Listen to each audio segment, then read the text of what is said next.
जितनी भी भक्ति किसी भी धर्म में हो रही है, ये सब लेवल वाइज हो रही है। सबसे छोटी भक्ति भारत में हिंदू धर्म में किसकी है? जो भूतों की पूजा करते हैं, भूत प्रेतों को पूजते हैं। जाओ देखो जाके शमशान घाट में भूतों की पूजा, चंडालिका की पूजा चल रही है। तो उसके लिए कृष्ण जी ने बोला गीता में कि हे अर्जुन, जो भूतों की पूजा करते हैं वो भूतों के बीच जन्म लेते हैं। उससे ऊपर पूजा किसकी है? पितरों की।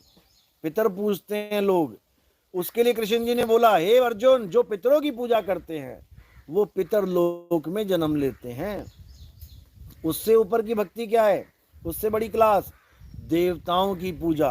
हे अर्जुन, जो देवी देवताओं की पूजा करते हैं, जितने भी देवी देवता है वो देवलोक में जाते हैं, मुझे प्राप्त नहीं कर सकते। मुझे प्राप्त नहीं कर सकते यानी भूतों के, प्रेतों के, पितरों के, देवताओं के जो पुजारी हैं वो मेरे पुजारी नहीं हैं। क्यों नहीं है?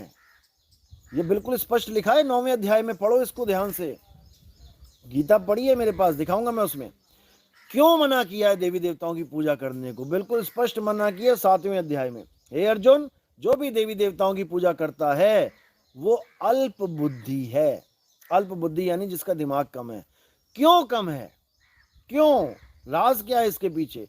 क्योंकि वो देवताओं के शरीरों की पूजा करता है।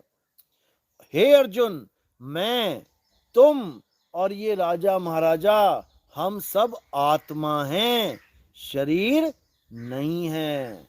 शरीर तो आत्मा के द्वारा धारण किए गए कपड़े हैं। हम कहते हैं ना मानुष चोला अनमोल है।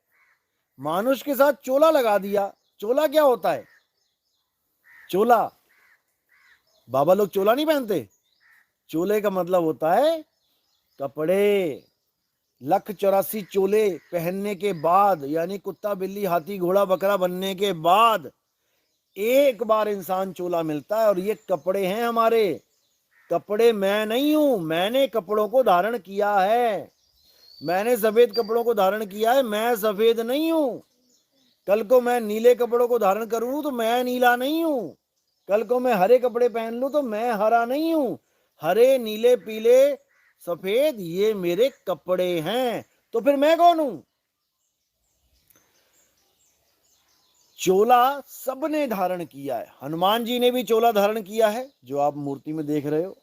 राम जी ने भी चोला धारण किया। कृष्ण जी ने भी चोला धारण किया। कबीर साहब ने भी चोला धारण किया। रविदास जी ने भी चोला धारण किया। सब संतों ने, सब भक्तों ने, सारी दुनिया ने चोला धारण किया। लेकिन चोला धारण करने से वो चोला तो नहीं हो गए। बस इसको समझना है। ये कपड़े जिस दिन आप उतारोगे उस दिन आपको अपना असली रूप पता लगेगा कि मैं हूं कैसा। अब कपड़े क्या हैं? ये 10 इंद्रियों का बंडल है। 10 इंद्रियों का बंडल, यानी